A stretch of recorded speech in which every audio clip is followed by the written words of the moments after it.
Well, hello. My name is Michael Lacamara, and today I will be speaking to you about the 5 dysfunctions of a team. Again, the 5 dysfunctions of a team. This material was taken from the pages of a book that was written by Patrick Lencioni. He's an American author of books on business management. The information given here will explore team dynamics and will suggest methods to help teams perform better. Also note that this information applies whether you work in a church or a school or a corporation or any kind of organization that requires you to work with a team. The first dysfunction of a team that I'd like to discuss is the absence of trust. This comes as no surprise. Of course, on a team, we need to trust one another, but I'm not talking about predictive trust. That is the idea that I know your personality, your characteristics. I know for the most part and can predict what you will or won't do in most situations. This kind of trust does not necessarily make a team great. The kind of trust that I want to talk about is called vulnerability-based trust. And that kind of trust exists on a team when the members can and do use phrases like, I don't know, I'm sorry, I wish I could help, I messed up, you're much smarter than me. If the team members can be so vulnerable as to say these kinds of things to each other, it will change the dynamics of a team completely. And make no mistake about it, if just one member of the team refuses to be vulnerable, it will spread like a disease to the entire team. So the key here is to encourage all members of the team to be vulnerable. But how do we do that? Well, there's only one way that will happen, and that's if the leader goes first. And if the leader cannot be vulnerable, then no one else will be. I'm sure many of you know that when your leader or boss is willing to be honest, it creates for you the opportunity to do the same.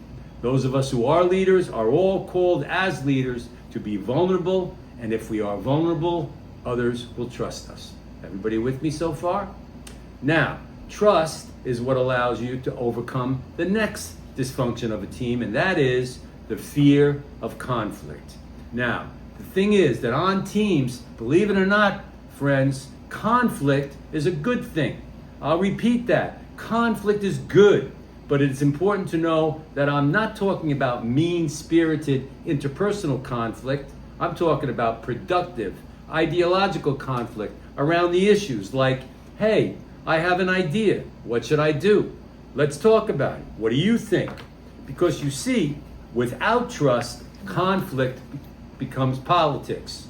But with trust, conflict is nothing more than the pursuit of truth. The truth, trying to find out the best possible answer to the problem. And let's make a note here that conflict will take different forms on in different cultures. It will express itself in varied and very different ways. But the point of the matter is, we have to know that the people on the team are not holding back.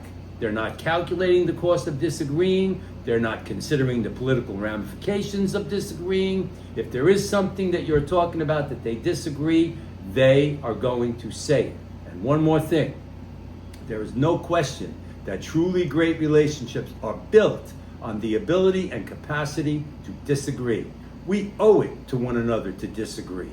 Disagree. Talk it out.